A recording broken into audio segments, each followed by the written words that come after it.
লাল সবুজের বাংলাদেশে শিশুর জীবন উঠুক হেসে এই প্রতিপাদ্যকে ধারণ করে জাতীয় শিশু কিশোর সংগঠন খেলাঘরের প্রতিষ্ঠাবার্ষিকী পালন করেছে।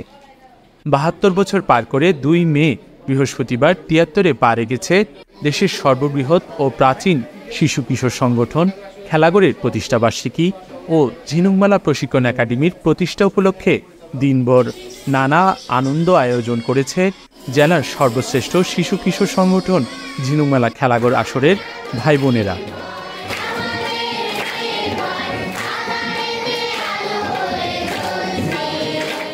চিত্রাঙ্কন প্রতিযোগিতার মাধ্যমে ঝিনুকমেলা খেলাঘর আসরের নিজস্ব কার্যালয়ে ২ মে বৃহস্পতিবার বিকেল ৩টায় অনুষ্ঠানের সূচনা হয়।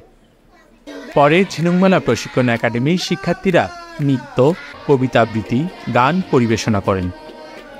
ঝিনুকমেলা খেলাঘর আসরের সভাপতি জেলা শিক্ষা অফিসার নাসির উদ্দিনের সভাপতিত্বে, সাধারণ সম্পাদক আফসার উদ্দিনের সঞ্চালনায় অনুষ্ঠানে শিশু কিশোরদের সাথে খেলাঘরের প্রতিষ্ঠাবার্ষিকীর শুভেচ্ছা বিনিময়ে বক্তব্য রাখেন খেলাঘরের কেন্দ্রীয় কমিটির সদস্য জাহেদ সরোয়ার সোহেল। এই যে অর্থাৎ এই যে কিচির মিচির এই কল্লোলিত সমাবেশ, এই মুখরিত সমাবেশ আমাদের কাছে স্বর্গীয় সুখ। কারণ এই যে একটা শিশু হাসছে, শিশু গাইছে, একটা শিশু নাচছে, এটার জন্যই আমাদের খেলাঘর। খেলাঘর কক্সবাজার জেলার কমিটির সভাপতি সুবিমল পাল পান্না তার বক্তব্যে শিশুদের মানসিক বিকাশে খেলাঘরের গুরুত্ব তুলে ধরেন। মানুষের সন্তানকে আমরা বাচ্চা বলবো না, শিশু বলবো, বা ছেলে বলবো, মেয়ে বলবো, ঠিক আছে? আপনারা আজকে থেকে এই অভ্যাসটা করবেন, কোনো শিশুকে বাচ্চা বলবেন, নিজের শিশু হোক অথবা বড় শিশু হোক। একই সাথে ঝিনুকমেলা প্রশিক্ষণ একাডেমির জন্মদিন উপলক্ষে প্রশিক্ষণ একাডেমির পরিচালক ডাক্তার চন্দন কান্তি দাস এই প্রতিষ্ঠানের উত্তরোত্তর সফলতা কামনা করেন। 1989 সালে 2রা মে এই ঝিনুকমেলা প্রশিক্ষণ একাডেমি প্রতিষ্ঠিত হয়েছিল।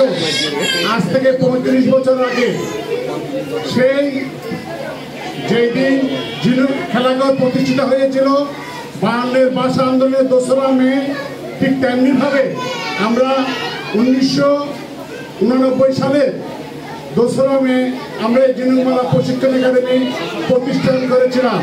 অনুষ্ঠানে আরও উপস্থিত ছিলেন ঝিনুকমেলা খেলাঘরের সহসভাপতি অ্যাডভোকেট পরেশ কান্তি দে, খেলাঘর কক্সবাজার জেলার কমিটির সাধারণ সম্পাদক এম জসিমউদ্দিন, সম্পাদক মণ্ডলীর সদস্য ধ্রুব সেন দে, কক্সবাজার জেলা কমিটির সম্পাদক মণ্ডলীর সদস্য ও ঝিনুকমেলা খেলাঘর আসরের সহসভাপতি দীপক শর্মা দীপু, সিমোনিয়া খেলাঘরের সভাপতি বুলবুলে জান্নাত, ঝিনুকমেলা খেলাঘর আসরের সংগঠক প্রশান্ত মিত্র, আরাফাত সাইফুল আদর, ঝিনুকমেলা খেলাঘর আসরের সাংগঠনিক সম্পাদক আসিফ সাইফুল আবির।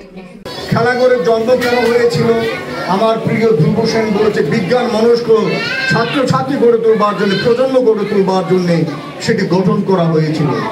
আরেকটি বড় চেতনা নিয়ে সেটি করা হয়েছিল, সেটি হল অসাম্প্রদায়িক চেতনা। আমরা আমাদের এখন যুদ্ধাবাসদের যে দিকে দিকে যুদ্ধাবস্থা বিরাজ করছে, শিশুরা গাইছে যুদ্ধটা, আমরা শান্তি চাই, তারা আমরা বক্তব্য সংক্ষিপ্ত করব, তারা যুদ্ধকে সংক্ষিপ্ত করবার আমরা অনুরোধ জানাই এই আলোচনাতে।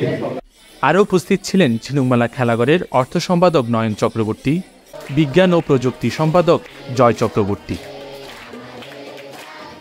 অনুষ্ঠানে উপস্থিত সকল শিশুদের হাতে খেলাঘরের জন্মদিনের শুভেচ্ছা উপহার প্রদান করা হয়।